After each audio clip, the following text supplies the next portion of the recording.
Good morning, Stewart's Chapel. Brother Don Pierson here, and Don Counts. And once again, we're here in the backyard of Stewart's Chapel Baptist Church's office, and this is Wednesday's devotion.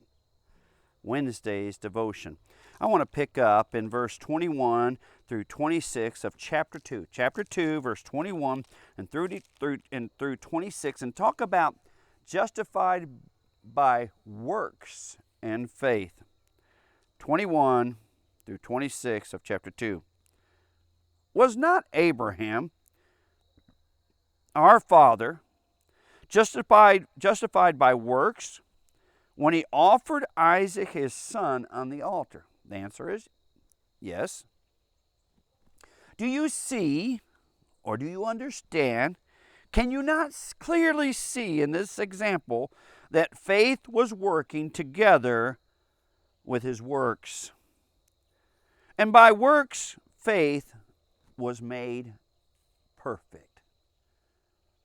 Faith does something. Works does something to faith. You see, it's not that faith works complete faith. It's that faith and work go hand in hand. When the kind of faith that we are called to have reveals itself in action. And the scripture was fulfilled which says, Abraham believed God, and it was accounted to him for righteousness, and he was called a friend of God. You see then that a man is justified by works and not by faith only. Now, let me give you another example, he goes on. Well, likewise, was not Rahab the harlot also justified by works when she received the messengers and sent them out another way? And the answer would be yes. For as the body without the spirit is dead, so faith without works is dead. You know, I've been studying and reading the scripture for so long that I forget that I'm a Gentile. I forget that I didn't grow up in church. I remember when I first started reading scripture and I would encounter verses like this, I would scratch my head and go, okay, I don't know who Rahab is. I remember a day when I was reading scripture and I go, I don't know who Abraham is.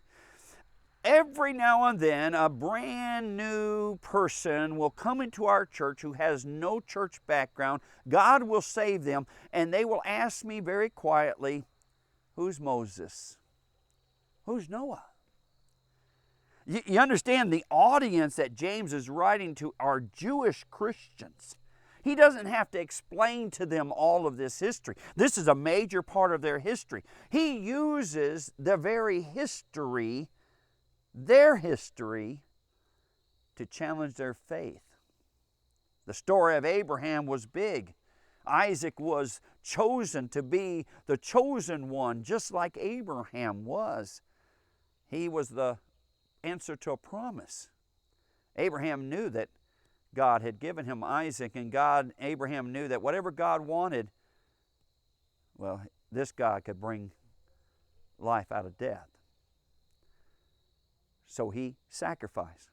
Rahab, on the other hand, was not only a prostitute, but she wasn't a Jew.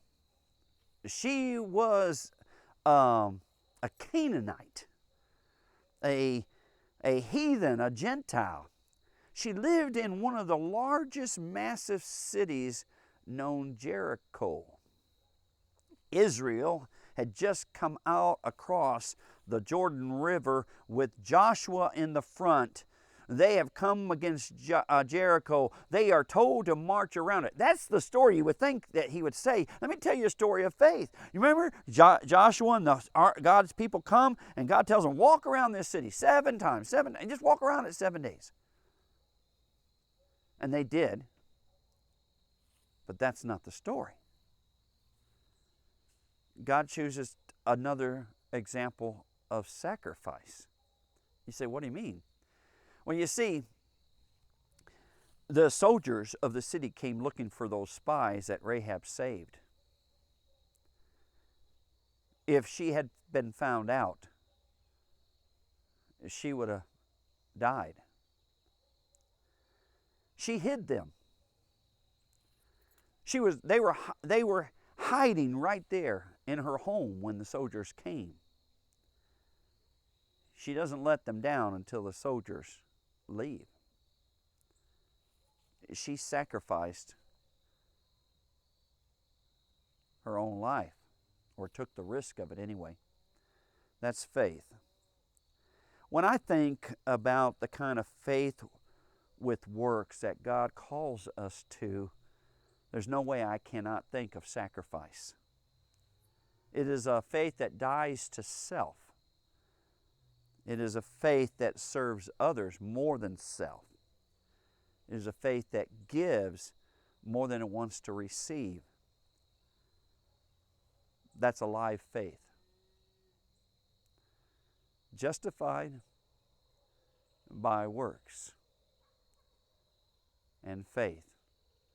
Well, it's probably the other way, isn't it? Justified by faith that works. Love you, Stewart's Chapel.